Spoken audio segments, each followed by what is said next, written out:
Salut tout le monde! Now, a couple of weeks ago, I did a video on Apporter and Amener, two verbs that both French natives and learners muddle up on a regular basis.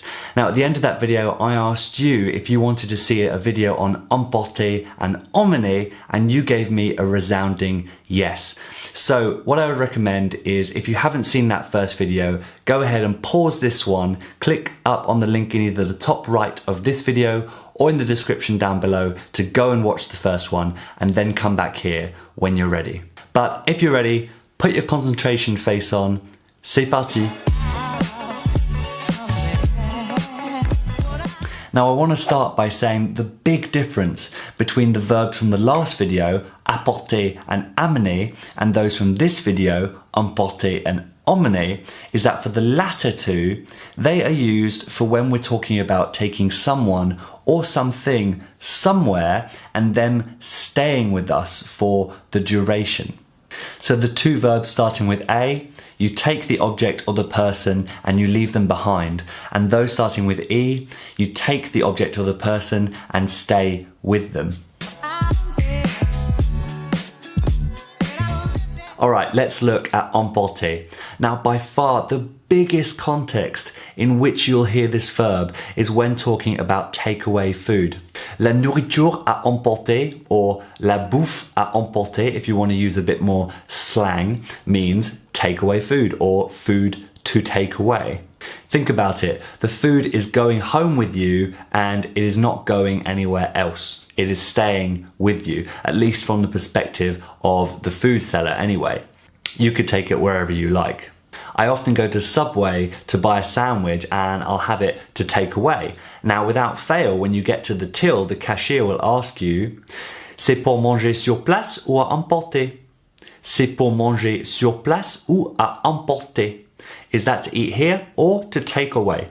Another thing to note is that emporter is only for objects and not for people, which takes us on to the next verb. It's really good that this verb has been left till last, because of the four, it is no doubt the one I hear the least, at least in my experience. So if emporter is for objects, that means amener is for people. Now, just like the way to remember that amener is for people because it contains the word men, you use the exact same logic here with amener. Now, one example use of amener is to say that you're taking your child to work with you, as is quite common when they reach secondary school age or high school age. You would take them to work with you for the day. Now, you would say, j'emmène mon fils au travail aujourd'hui. J'emmène mon fils au travail aujourd'hui. You're taking your son to work and he's staying with you.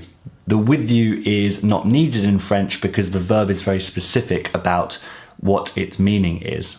The example I used for amener was to take your child to school. Now, you take them to school, you drop them off, you leave them there, so that needs to be amener.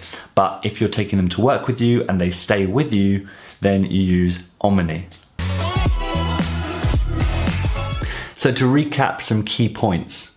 Numéro 1 would be that the verbs starting with E are used when we're talking about taking someone or something somewhere and they stay with us. Numéro 2 is to say that the verbs starting with A are used when we bring or take something or someone somewhere, and the key part is they don't leave with you.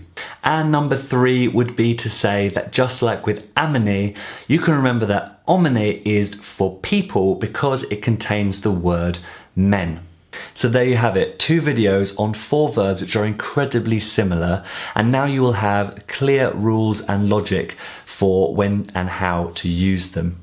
Now, in this group of very similar verbs, there are 2 that remain, rapporter and ramener. So just like last time, guys, if you want me to do a video on that in the near future, please let me know down in the comments. Voila, c'est fini. If you enjoyed this video, guys, please give it a thumbs up down below. And if for whatever crazy reason you haven't subscribed yet, please consider doing so by going down below and clicking that big red subscribe button. It really lets me know that you're enjoying the content that you want me to keep on creating. Of course, if you know anyone who's struggling with their French verbs right now, or is just a bit of a language geek like me, send them this way and I'm sure they'll love you all the more for it. But for now, merci de regarder. À la prochaine. Ciao.